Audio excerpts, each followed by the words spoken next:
Hello friends, welcome back to my channel. तो friends, आज की जो वीडियो है, इस वीडियो में हम प्रैक्टिस सेट देखेंगे। जी हाँ दोस्तों, अगर आप बिहार शिक्षक भर्ती की तैयारी कर रहे हैं तो यह वीडियो आपके लिए इम्पोर्टेंट है, क्योंकि इस वीडियो में हम जो बिहार शिक्षक भर्ती में जीके और जीएस का पोर्शन आएगा उसमें से प्रैक्टिस सेट को लिए हैं। इसमें हमने विज्ञान से प्रश्नों को लिया है, साथ ही में भारतीय राष्ट्रीय आंदोलन से भी प्रश्नों को लिया है, और आपका जो संविधान है, अर्थव्यवस्था है, तो सभी सब्जेक्ट से हमने जो है कि क्वेश्चन को लिया है।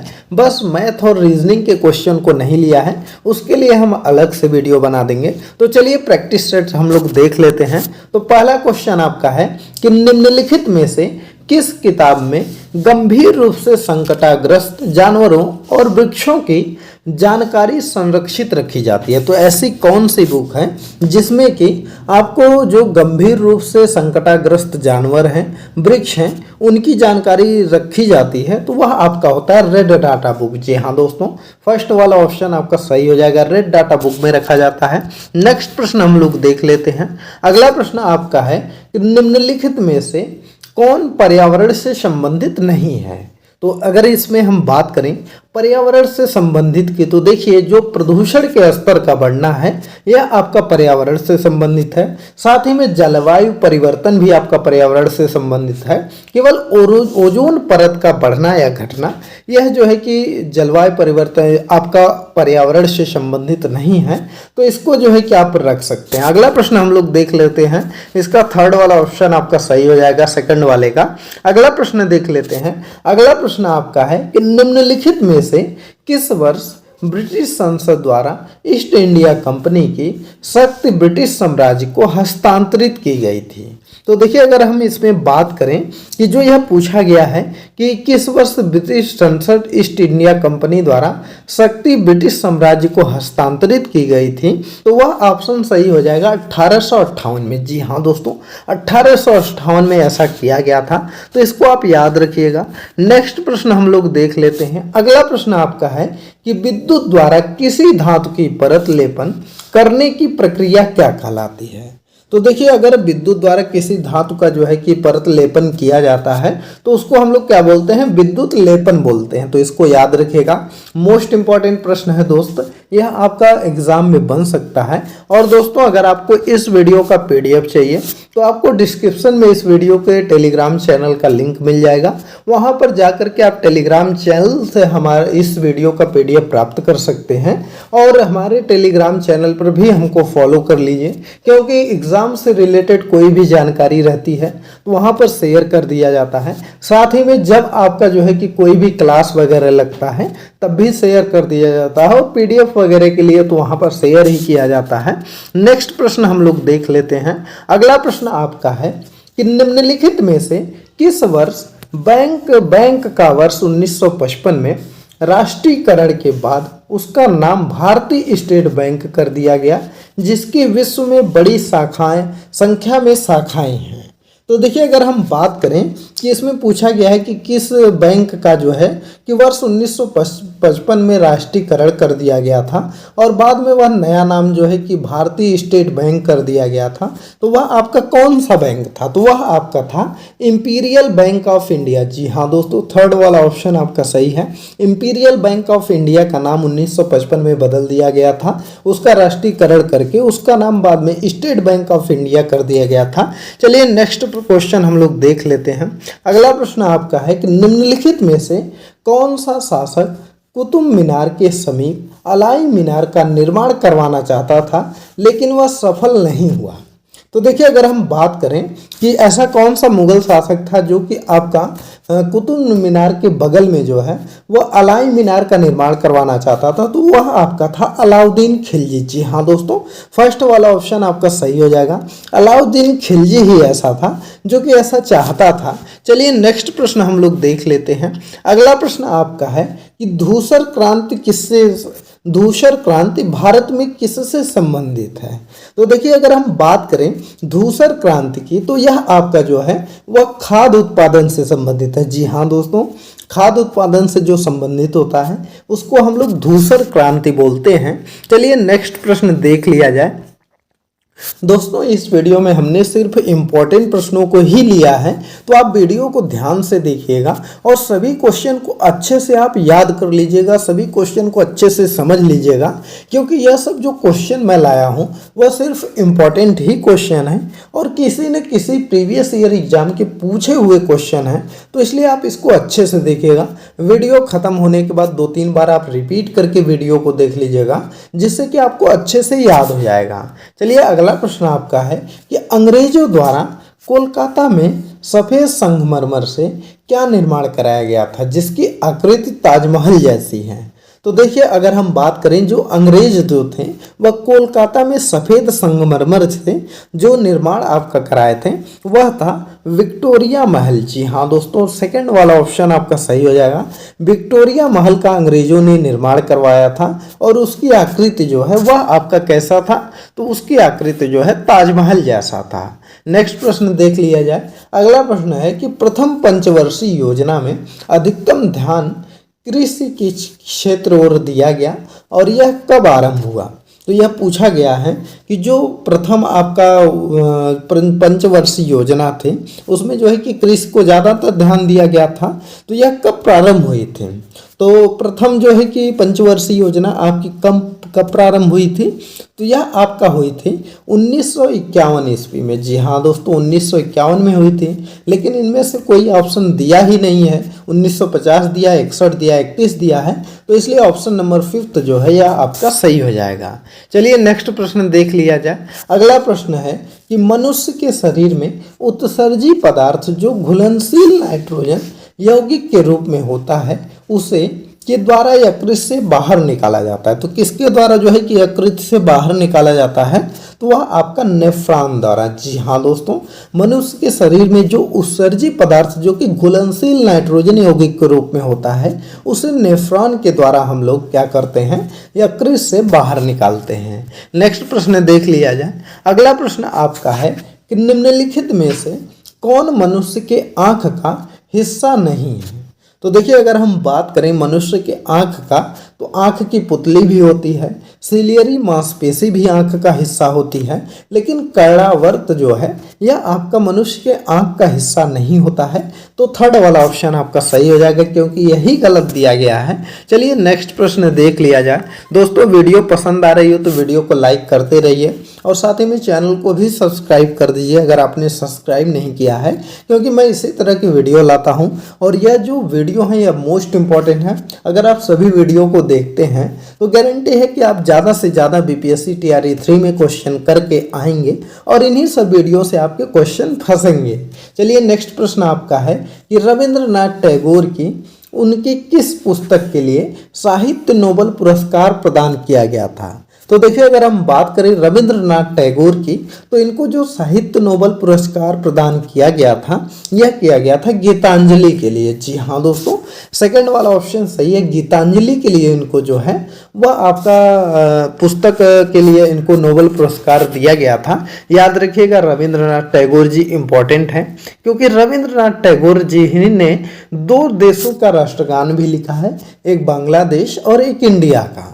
तो अमार सोनार बांग्ला जो लिखे थे वह बाद में बांग्लादेश का राष्ट्रगान बना। तो कभी कभी पूछा जाता है कि जो रविंद्रनाथ टैगोर जी हैं इन्होंने जो है कि कितने देशों का राष्ट्र जो है कि लिखा है, तो आप याद रखिएगा। और दूसरी चीज़, इनको नाइटहुड की उपाधि भी मिली थी और जब जलियांवाला नरसंहार हुआ तो उस समय इन्होंने नाइटहुड की उपाधि भी लौटा दी थी, तो यह भी याद रखिएगा। अगला प्रश्न है कि निम्नलिखित में से कौन मानव के शरीर की सबसे बड़ी ग्रंथि है। तो मानव शरीर की अगर हम सबसे बड़ी ग्रंथि की बात करें तो वह आपका होता है यकृत। जी हाँ दोस्तों, यह तो आप जानते ही होंगे, आसान प्रश्न है और इम्पोर्टेंट भी है, परीक्षा में पूछा जाता है, तो इसको याद रखिएगा। मानव शरीर की सबसे बड़ी ग्रंथि जो है वह यकृत होता है। अगला प्रश्न देखते हैं। अगला आपका है कि भारत में राष्ट्रीय प्रदूषण नियंत्रण दिवस कब मनाया जाता है। 2 अप्रैल को, 2 दिसंबर को, 2 जनवरी को। तो देखिए अगर हम बात करें कि भारत में जो राष्ट्रीय प्रदूषण नियंत्रण दिवस है यह आपका मनाया जाता है 2 दिसंबर को। जी हाँ दोस्तों, 2 दिसंबर को जो है कि भारत में राष्ट्रीय प्रदूषण नियंत्रण दिवस मनाया जाता है। इम्पॉर्टेंट है दोस्तों। अगला प्रश्न देख लेते हैं। अगला प्रश्न आपका है कि यहाँ पर दिया गया है कि निम्नलिखित में से किन उद्योगों में वस्तु का उत्पादन घर से होता है। तो कौन से उद्योगों में घर से उत्पादन होता है, तो वह आपका होता है कुटीर उद्योग। जी हाँ दोस्तों, कुटीर उद्योग में जो है वस्तु का उत्पादन आपके घर से ही होता है, तो याद रखिएगा। नेक्स्ट प्रश्न देख लिया जाए। अगला प्रश्न आपका है कि भारतीय संविधान की 8वीं अनुसूची में कितनी भाषाएं उल्लेखित है। तो देखिए आपका पॉलिटी का प्रश्न आ गया कि भारतीय संविधान के 8वीं अनुसूची में कितनी भाषाएं आपकी उल्लेखित हैं, तो वह आपकी 22 भाषाएं जो हैं वह उल्लेखित हैं, तो याद रखिएगा। इंपॉर्टेंट आपका यह भी है। अगला प्रश्न देख लिया जाए। अगले प्रश्न की बात करें कि यूरोप के द्वितीय विश्व युद्ध की विभीषिका से निपटने के लिए किस वर्ष international bank for restriction and development, जिसे विश्व बैंक कहा जाता है, की स्थापना की गई थी। तो देखिए अगर हम बात करें इसका, तो इसका जो सही आंसर आपका हो जाएगा वह क्या हो जाएगा, वह हो जाएगा 1944 ईस्वी। जी हाँ दोस्तों, फर्स्ट वाला ऑप्शन आपका सही हो जाएगा। 1944 ईस्वी में ही स्थापना किया गया था, तो याद रखिएगा, यह भी आपका इंपॉर्टेंट है। तो दोस्तों यह सब जो भी क्वेश्चन मैं करवा रहा हूँ वह सभी क्वेश्चन इंपॉर्टेंट है, अच्छे से देखिएगा। अगला प्रश्न हमने लिया है कि भारतीय संविधान भारतीय स्वतंत्रता आंदोलन के दौरान, देखिए आपका भारतीय राष्ट्रीय आंदोलन से प्रश्न आ गया कि भारतीय राष्ट्रीय स्वतंत्रता आंदोलन के दौरान ब्रिटिश शासन द्वारा लाए गए इल्बर्ट बिल निम्नलिखित में से कौन से वायसराय से संबंधित है। तो देखिए अगर हम बात करें जो इल्बर्ट बिल थी वह आपका किससे थी, वह आपका लॉर्ड रिपन से संबंधित थी, तो इनको याद रखिएगा, इंपॉर्टेंट दोस्तों हैं। अगला प्रश्न देख लेते हैं। अगला प्रश्न है कि किसने कहा था नाभिकीय तकनीक का उपयोग न सिर्फ आवश्यक और ऊर्जा क्षेत्रों में किया जा सकता है बल्कि उच्च सामाजिक क्षेत्रों में भी जीवन को उन्नत बनाने के लिए किया जा सकता है। तो ऐसा किसने कहा था, इसका आंसर आप लोग बताइए। तो ऐसे कहने वाले जो थे वह आपके होमी जहांगीर भाभा जी थे। जी हाँ दोस्तों, होमी जहांगीर भाभा जी ने कहा था कि नाभिकीय तकनीक का उपयोग न सिर्फ आवश्यक और ऊर्जा क्षेत्रों में किया जाना चाहिए बल्कि सामाजिक क्षेत्रों में भी जीवन को उन्नत बनाने के लिए किया जाना चाहिए। तो इम्पॉर्टेंट प्रश्न है दोस्तों, याद रखिएगा। नेक्स्ट प्रश्न देख लिया जाए। अगले प्रश्न की अगर हम बात करें, सांगपो और दिहांग किस नदी के अन्य नाम हैं। तो सांगपो और दिहांग अगर हम बात करें तो यह जो आपका नाम है वह ब्रह्मपुत्र नदी का है। जी हाँ दोस्तों, सांगपो और दिहांग जो है वह ब्रह्मपुत्र नदी का है, लेकिन ऑप्शन में जो है कि आपका ब्रह्मपुत्र नदी दिया ही नहीं है, तो इसका जो आंसर सही हो जाएगा वह ऑप्शन नंबर 5 सही हो जाएगा कि उपयुक्त में से कोई नहीं। चलिए नेक्स्ट प्रश्न दोस्तों देख लिया जाए। अगले प्रश्न की अगर हम बात करें कि होल्ट मैकेजी ने भारत में राजस्व संग्रहण की निम्नलिखित में से कौन सी विधि विकसित की। तो देखिए अगर हम बात करें होल्ट मैकेजी की, तो इन्होंने भारत में राजस्व संग्रहण की कौन सी विधि विकसित की थी, तो इन्होंने की थी महालवाड़ी प्रणाली। जी हाँ दोस्तों, याद रखिएगा, इंपॉर्टेंट है। महालवाड़ी प्रणाली पूछा जाता है कि किसने जो है कि यह विकसित किया था, तो वह हो जाएंगे होल्ट मैकेजी ने। चलिए नेक्स्ट प्रश्न देख लिया जाए। अगले प्रश्न की बात करें दोस्तों, शक संवत पर आधारित भारत के राष्ट्रीय कैलेंडर के अनुसार पहले महीने का नाम क्या है जिसे 22 मार्च 1957 को ग्रेगोरियन कैलेंडर के साथ साथ आधिकारिक प्रयोजन के लिए अंगीकृत किया गया था। तो देखिए इसका सही आंसर की अगर हम बात करें तो इसका क्या हो जाएगा, इसका हो जाएगा चैत्र। जी हाँ दोस्तों, थर्ड वाला ऑप्शन आपका सही हो जाएगा। चलिए नेक्स्ट प्रश्न देख लिया जाए। दोस्तों इसका पीडीएफ चाहिए आप हमारे टेलीग्राम चैनल पर जाकर के डाउनलोड कर सकते हैं। टेलीग्राम चैनल का लिंक जो है कि डिस्क्रिप्शन में दिया गया है, आप उस पर भी हमको टेलीग्राम पर भी फॉलो कर लीजिए। नेक्स्ट प्रश्न है कि आयुष विभाग का पूर्व नाम क्या है।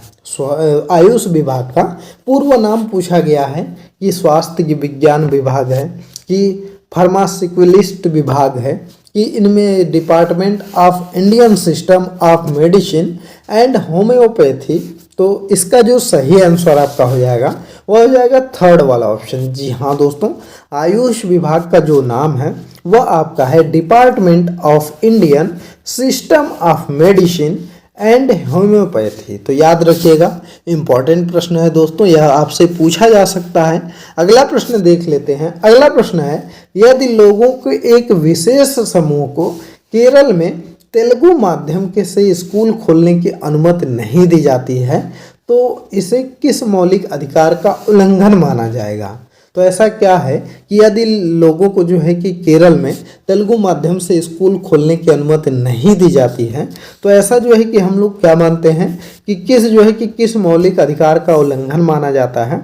तो वह हो जाएगा सांस्कृतिक एवं शैक्षणिक अधिकार। तो ऑप्शन नंबर फर्स्ट आपका सही हो जाएगा, सांस्कृतिक और शैक्षिक अधिकार के अंतर्गत वह आएगा।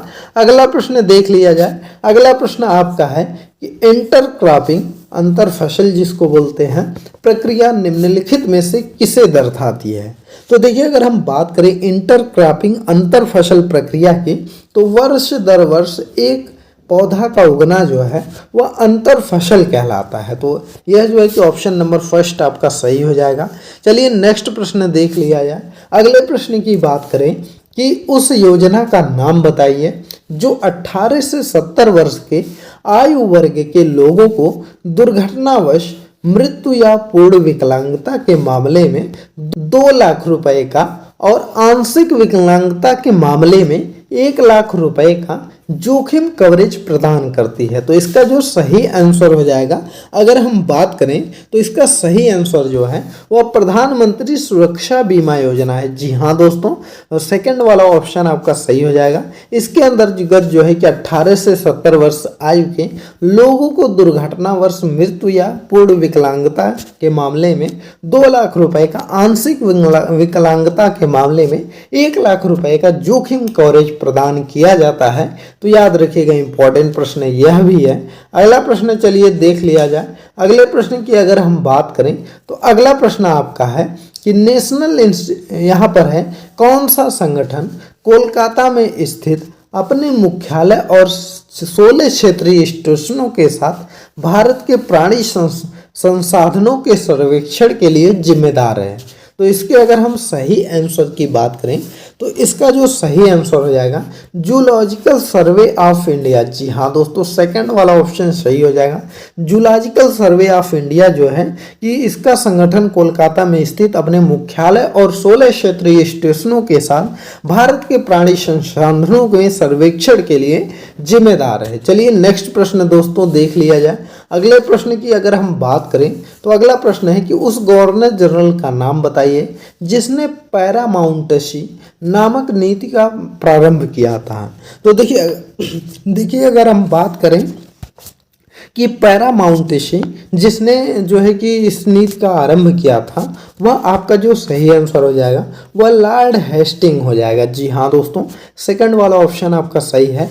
लॉर्ड हेस्टिंग ने ही जो है कि पैरामाउंटेसी नामक नीति का आरंभ किया था। चलिए नेक्स्ट प्रश्न देख लिया जाए। अगले प्रश्न की अगर हम बात करें तो निम्नलिखित में से किसके कारण काला अजार नामक रोग होता है? काला अजार की अगर हम बात करें तो यह जो आपको होता है वह प्रोटोजोआ से होता है। जी हाँ दोस्तों, फर्स्ट वाला ऑप्शन आपका सही हो जाएगा।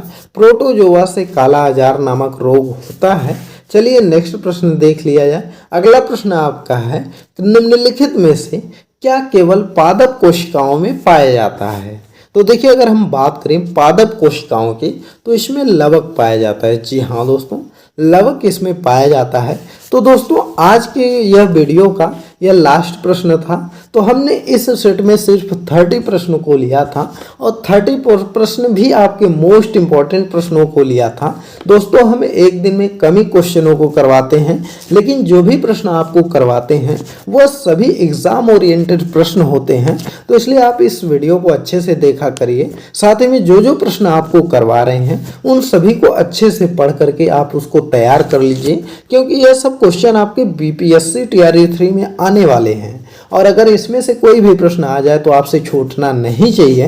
तो आप क्या करिए कि वीडियो को 2-3 बार देख लीजिए, जिससे आपकी तैयारी अच्छी बनी रहेगी। और दूसरी चीज़, आपको ऐसा अगर लगता है कि हम भूल जाएंगे तो आप इसका PDF डाउनलोड कर लीजिए हमारे टेलीग्राम चैनल से।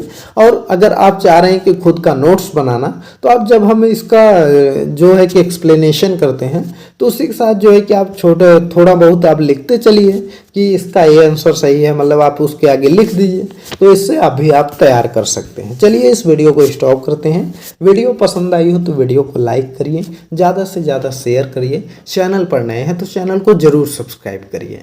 चलिए मिलते हैं अगली एक नई वीडियो में एक नए टॉपिक के साथ। तब तक के लिए बाय बाय।